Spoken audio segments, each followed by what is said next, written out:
আশা করি সবাই খুব ভালো আছেন। আজ আমি সাহিত্যের মণিমুক্তায় বিভূতিভূষণ বন্দ্যোপাধ্যায়ের একটি অনবদ্য ছোট গল্প প্রত্যাবর্তন পাঠ করে শোনাচ্ছি। গল্পটি যদি ভালো লাগে তাহলে লাইক, শেয়ার ও কমেন্ট করতে ভুলবেন না। মাথাটা আগে থেকেই ঝিমঝিম করছিল, আবার বোধহয় জ্বর আসছে। পাল্লা হরিশপুরের মাইনর স্কুলে পড়ি। বাবার হাতে পয়সা নেই, মা কান্নাকাটি করেন। ছেলেটার লেখাপড়া হলো না, তাই পাল্লা ইউনিয়ন বোর্ডের প্রেসিডেন্ট সরানন চাটুর্যে আমার সাবেক স্কুলের মাস্টারমশাইয়ের অনুরোধে পাল্লার মাইনর স্কুলে বিনা মাইনেতে পড়তে দিয়েছেন। গ্রামের পুরুত ঠাকুর শ্রী গোপাল চক্রবর্তী দয়া করে তার বাড়িতে আমার থাকা খাওয়ার ব্যবস্থা করেছেন। আছি এখানে আজ বছরখানেক হলো। থাকতে পারিনি দুটি কারণে ভালোভাবে। সে কথা কেউ জানে না, মা জানতো, কিন্তু মা তো এখন নেই এখানে। প্রথম ম্যালেরিয়া জ্বরে ভুগছি আজ 1 বছর। কত ওষুধ খাচ্ছি, কিছুতেই সারে না। দ্বিতীয় কারণটা হলো আমার ছোট ভাই দেশে আছে। তার নাম নন্তু। বড় চমৎকার ছেলে সে। 7 বছর বয়স হলো। আগে আমায় ডাকতো তাতা তাতা ও তাতা, এখন দাদা বলে ডাকে। সুন্দর দেখতে। নন্তুকে না দেখে বড় কষ্ট হয় আমার। সেদিন টিফিনের ছুটি হবার আগেই মাস্টারমশাইকে বলি, স্যার আমার জ্বর আসছে। ননি মাস্টার আমার দিকে চেয়ে সহানুভূতির সুরে বললেন, আবার জ্বর? হ্যাঁ স্যার। বাড়ি যাবি? এখন হাঁটতে পারবো না স্যার। বেঞ্চিতে শুয়ে পড়, দেখি হাতটা।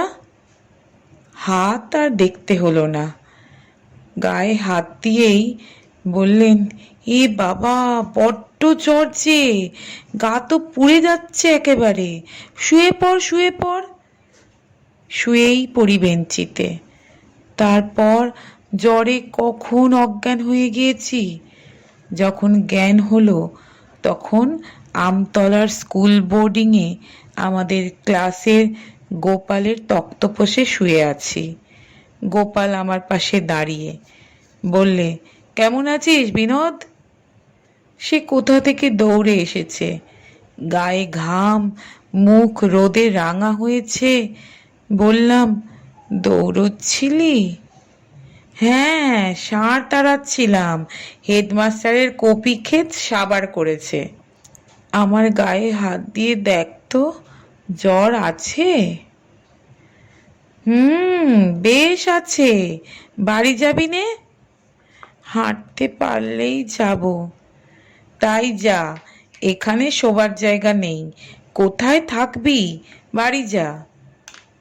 বাড়ি যাব, কিন্তু কোথায় তাই ভাবি। এ আমার নিজের বাড়ি নয়। যার বাড়ি থাকি তিনি ঠাকুর পুজো করে বেড়ান। তার বাড়িতে খুব খাটতে হয় আমাকে। তার ছোট মেয়েটাকে সর্বদা কোলে করে বসতে হয়। একটু যদি কেঁদে ওঠে খুকি, তার মা আমার ওপর ভয়ঙ্কর চটে যান। একদিন মনে আছে, স্কুল থেকে বাড়ি গিয়েছি। খিদে সমস্ত শরীর যেন হালকা হয়ে গিয়েছে। খুকিকে আমার কোলে দিয়ে তার মা রান্নাঘরে ঢুকলেন। আমি আসবার আগে থেকেই খুকি কাঁদছিল। আমার কোলে উঠে আরও কাঁদতে লাগলো। আমি কত বোঝালাম, কত ছড়া বললাম, গান গাইলাম, কিছুতেই শুনলে না। কান্নাও থামলো না। ওর মা এমন রেগে গেলেন আমার ওপর, আমার কাছ থেকে খুকিকে নিয়ে নিজে কোলে করে বসলেন। আমায় কিচ্ছু খেতে দিলেন না। রাত্রেও আমাকে ভাত দিতেন না বোধ হয়। রাত্রে চক্রবর্তী মশাই খেতে বসে বললেন, বিনোদ খেয়েছে? তখন কত রাত হয়ে গিয়েছে, খিদে অবসন্ন হয়ে পড়েছি। স্কুল থেকে এসে পর্যন্ত এক গাল মুড়িও খাইনি। অন্যদিন এমন সময় কোন কালে আমার খাওয়া হয়ে যায়। পুরুতমশাই নবীনদার চণ্ডী মণ্ডপের দাবা খেলার আসর থেকে রোজই বেশি রাত করে ফেরেন। তারপর তিনি খেতে বসেন। খুকির মা বললেন, না। পুরুতমশাই বললেন, কেন, এত রাত্রেও খায়নি কেন এখনো? জ্বর হয়েছে বুঝি? না, জ্বর হবে কেন, বসে পড়ছিল, তাই ভাত দিইনি এখনো। যাও ডেকে আনো। ছেলে মানুষ, খিদে পেয়েছে, আমার পাশেই বসুক। তুমি খেয়ে উঠে যাও না, তারপর দিচ্ছি। না না, ওকে ডাকো ডাকো, জায়গা করে দাও এ পাশে। পুরুত ঠাকুরের কথায় আমায় জায়গা করে ভাত দিলেন খুকির মা। নয়তো আমি জানতাম রাত্রে আমায় তিনি না খাইয়েই রেখে দিতেন। কাউকে কিছু বলা আমার স্বভাব নয়, চুপ করেই থাকতাম। সেই বাড়িতেই ফিরে যাওয়ার কথা বলছে গোপাল। সেখানে আমার মা নেই। মা থাকলে আমায় দেখলে রাস্তা থেকে ছুটে আসতেন। এখানে খুকির মা আমার জ্বর দেখলেই মুখ ভার করে বলবে, ওই এলেন অসুখ নিয়ে, কে এখন সেবা করে? আমার তো বড্ড উপকার হচ্ছে ওকে দিয়ে। কুটোটুকু ভেঙে দুখানার উপকার নেই, শুধু সেবা করো, বালি রে সাবুরে। কিছুই করতে হয় না তো ওকে। আমি ওকে কখনোই কষ্ট দিইনি। আমার রোজ জ্বর লেগেই থাকে। ওকে ডাকতে বা কিছু বলতে আমার লজ্জা হয়। উনিও আমার কাছে বড় একটা আসেন না, মিথ্যে বলবো না। সে বরং পুরুত মশাই, যত রাত্রেই ফিরুন না দাবা খেলে। আমার অসুখ হয়েছে শুনলে আমার শিওরে এসে বসে আমার হাত দেখবেন, গায়ে হাত দিয়ে জ্বর দেখবেন, স্ত্রীকে ডেকে বলবেন সাবু কি বার্লি করে দিতে, নিজে কাছে বসে খাওয়াবেন। সকালে উঠে গোবিন্দ ডাক্তারকে গিয়ে জিজ্ঞেস করবেন ব্যস্ত হয়ে, ও ডাক্তারবাবু, বিনোদ যেমন ভুগতে লাগলো, পরের ছেলে, আমার বাড়ি আছে, অমন করে পড়ে থাকলে মন বড় ব্যস্ত হয়, ওর অসুখের একটা বিহিত করুন দেখি। পুরুত মশাইকে দেখলে বাবার কথা মনে পড়ে। দুজনেই নিরীহ, কেউ ওদের মানে না, বরং ওরাই সবাইকে ভয় করে চলেন। বড় যদি হই, পুরুত মশাইয়ের দুঃখ আমি ঘোচাবো। ওর ছেলে নেই, আমি ওর ছেলে হব। না, ওদের বাড়ি আমি এখন যাব না। জ্বর আমার এবার খুব বেশি, হয়তো আরো বাড়বে। গোপালকে বললাম, ভাই, আমি মার কাছে যাব। মার কাছে যাবি? তোদের গায়ে? সে এখান থেকে তো 6 কোষ রাস্তা, নদী পার হতে হবে আড়ানির খেয়াঘাটে। পারবি কি করে এই জ্বর গায়ে? তা হোক, তুই কাউকে বলিস নে। আমার পকেটে সরকারি ডাক্তারখানার ওষুধ আছে, আমি যাব। রাত্রিটুকু শুধু তোর খাটে একটু থাকতে দে। গোপাল রেগে গেল, বললে, দায় পড়েছে তোকে থাকতে দিতে? তোর যত বাজে আবদার। বাড়ি যাবি কি করে এই অসুখ গায়ে? বাড়ি যাবি বললেই হলো। আমারও খাটে জায়গা নেই, দুজনে শোবো কি করে? আমি রুগীর সঙ্গে এক বিছানায় শুতে পারবো না। বাড়ি যা এখন। মনে বড় দুঃখ হলো। গরিব বলেই সবাই হেনস্থা করে। গোপাল যে আমায় এই অসুখ গায়ে তাড়িয়ে দেবে, তার মানেও তো তাই। আমি বাইরে এসে দাঁড়ালাম। বেলা এখনো 1-2 ঘন্টা আছে। শরীরটা একটু হালকা মনে হচ্ছে। এই 2 ঘন্টা হাঁটলে কেউটে পাড়ার খেয়াঘাট পর্যন্ত পৌঁছাতে পারবো না? খুব পারবো। খেয়াঘাটের ইজারাদার যে ঘরে থাকে, বললে আমায় জায়গা দেবে না একটুও? গোপালের মতো নিষ্ঠুর নয় তারা, পুরুত ঠাকুরের বউয়ের মতোরও নিষ্ঠুর নয় তারা। আচ্ছা ভাই, চললাম বলেই রওনা হলাম বোর্ডিং থেকে। লুকিয়ে মাঠের রাস্তা ধরলাম। আমি জানি আমি বেশি দিন বাঁচব না। মাকে আমার দেখতেই হবে। কারো কাছে যাব না, শুধু মার কাছে যাব। চৈত্র মাস, অথচ এমন শীত করছে এখনই। বেলা খুব বেড়েছে। মেঠো পথের দুধারে ঘেঁটু ফুল ফুটে আছে। বাগজোয়ানির ঠাকুর বাড়ি পার হয়ে ফলিয়া গ্রাম পথে পড়ে ছোট্ট খালের খেয়া। একখানা নৌকো আছে, মাঝি থাকে না। নিজেই নৌকো বেয়ে পার হয়ে ওপারে শিমুলতলায় বসি। শিমুল ফুল ফুটেছে গাছটাতে, টুপটাপ করে রাঙা ফুল ঝরে পড়ছে। শুকনো কঞ্চির বেড়া দিয়েছে পোড়া খালের ধারে ধারে। চাষাদের মুসুরি খেতে মুসুরি পেকে গাছ শুকিয়ে গিয়েছে, কিন্তু এখনো মুসুরি তোলেনি। ঘেঁটু ফুলের কি সুন্দর সুগন্ধ বেরোচ্ছে পড়ন্ত রোদে। নিঃশ্বাস টেনে শুঁকি। কেবলই হাঁটছি, কিন্তু আর যে হাঁটতে পারি নে। পা ধরে আসছে। ফলেয়া গ্রামের পেছনে মস্ত বাঁশবাগানে মরা শুকনো বাঁশপাতার কেমন চমৎকার গন্ধ। বাঁশবাগানের মধ্যে দিয়ে পথটা, তারপর আবার মাঠ।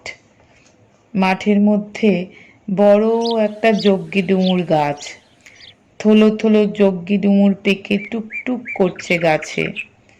আমার গা বমি বমি করছিল। ডুমুর তলায় বসেই বমি করলাম। গা কেমন ঝিমঝিম করতে লাগলো। জল তেষ্টা পেয়েছে। ঠান্ডা জল এখন কোথায় পাই? অবসন্ন হয়ে বসে থাকলে তো চলবে না। মার কাছে যে আমাকে পৌঁছাতেই হবে। কখনো একা এত দূর পথ হাঁটিনি, ভয় করছে। অন্য কিছুর ভয় আমার নেই। চিলতেমারি গ্রামের শ্মশানটা রাস্তার ধারেই পড়ে। শ্মশানে নাকি কত লোক ব্রহ্মদত্তী দেখেছে, পেতনি দেখেছে। চিলতেমারি যেতে অবশ্যই সন্ধে হবে না। হে ভগবান, যেন সন্ধে না হয়। মাকে দেখতেই হবে, তার আগে যেন সন্ধে না হয়। আর আর ঠাকুর, তার আগে যেন আমি না মরে যাই। একটা কাদের বাড়ি পথের ধারে। দরজায় দাঁড়িয়ে বললাম, একটু জল দেবে গো। একটি 10-12 বছরের মেয়ে আমার সামনে এসে বললে, কি জাত? ব্রাহ্মণ। আমাদের জল খাবে? আমরা তো জেলে। তা হোক, দাও। মেয়েটি একটু পরে একখানা পাটালি আর এক ঘটি জল নিয়ে এসে আমায় দিলে। আমার দিকে ভালো করে চেয়ে দেখে বললে, তোমার কি হয়েছে গো? জ্বর হয়েছে। তোমার বাড়ি কোথায়? মনোহরপুরে। পাটালি খাবো না, শুধু জল দাও। জল খেয়ে আমি হেঁটে চললাম অতি কষ্টে। মেয়েটা আমার দিকে আশ্চর্য হয়ে চেয়ে রইল। সে বোধহয় বুঝতে পেরেছিল আমার হাঁটতে কষ্ট হচ্ছে। সে চেঁচিয়ে বললে, আজ এখানে থেকে গেলেই পারতে। আমি ঘাড় নেড়ে বললাম, না, আমাকে তো যেতেই হবে। মার জন্য আমার মন খুব খারাপ লাগছে, খুব মন কেমন করছে। আবার মাঠ। কি সুন্দর মাঠ, শুধু আকন্দ ফুল আর ঘেঁটু ফুল ফুটে আছে। যদি শরীর ভালো থাকতো, এখন মাঠে আমি হাডুডু খেলতাম বন্ধুদের নিয়ে। সূর্য অস্ত যাচ্ছে। এখনো সামনে চিলতেমারি গ্রাম, তারপর কেউটেপাড়ার খেয়াঘাট, যমুনা নদীর ওপর। সন্ধে হলেই আমার ভয় করবে। চিলতেমারির শ্মশান তার আগেই পিছনে ফেলতেই হবে। কিন্তু আর যেন হাঁটতে পারছি নে, শরীরটা যেন খুব খারাপ লাগছে। একটা তুঁত গাছের তলায় গুঁড়ি ঠেস দিয়ে বসে দম নিই। সূর্যটার দিকে চেয়ে চেয়ে দেখি, সূর্য ডুবলেই অন্ধকার হয় না। ভরসা একেবারে ছাড়িনি। আচ্ছা, এই তুঁততলায় যদি আরো খানিকটা বসি? না না, তাহলে কেউটে পাড়ার খেয়াঘাটে যে পৌঁছাতে পারবো না। আবার জ্বরটা আসছে নাকি? উফ উফ, কি শীত করছে। এক দাগ ওষুধ পকেট থেকে বের করে নাক টিপে খেয়ে নিলাম। বিকট তেতো কুইনিন মিক্সচার। মা সুপুরি কেটে দেবে বাড়িতে, তখন শুধু মুখে আর ওষুধ খেতে হবে না। চিলতেমারি ছাড়ালাম প্রাণের দায়ে জোরে হেঁটে। শ্মশান রাস্তার বাঁ দিকে। তেলাকুচো আর সোঁদালি গাছের নিবিড় ঝোপে অন্ধকার হয়ে আসছে। আর চোখে একবার চেয়ে দেখে সন্তর্পণে রাস্তা পার হয়ে যাচ্ছি। কে যেন বলে উঠল, পারবি নে তুই মায়ের কাছে যেতে, আমরা তোকে যেতে দেব না, তোকে এই শ্মশানেই রাখবো। দূর, ওসব মনের ভুল।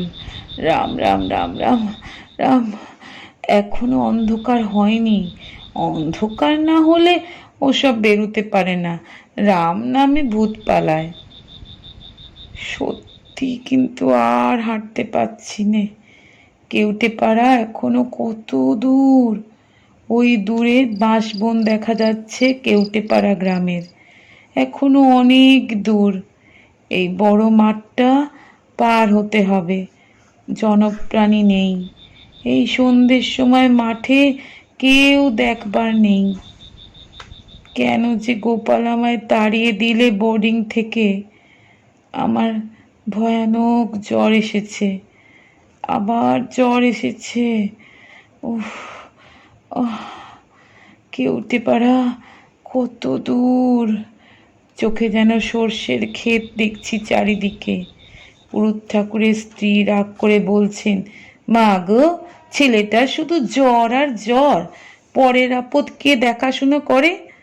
আজই বিদে করে দাও ওকে। ননি মাস্টার বলছে, ওর পা ফুলেছে, ও বাঁচবে না, ও এবার যাবে। ডান দিকে একটা বড় জাম গাছ রাস্তার ধারে। ওইখানে একটু শুয়ে জিরিয়ে নেব, আর এক দাগ ওষুধ খাবো। আর যে হাঁটতে পারছি নে, ভীষণ জ্বর এসেছে। হঠাৎ আমার মনে হলো ওই জামতলাতেই মা আঁচল বিছিয়ে বসে আছেন। আমি আসবো বলেই কখন থেকে বসে আছেন। মা গিয়ে এসেছেন আমায় নিতে। আমি টলতে টলতে গিয়ে মার কোলে শুয়ে পড়ি। মাথায় একটা কিসের যেন চোট লাগলো। তারপর আমার আর জ্ঞান নেই। অন্ধকার নামলো মাঠে।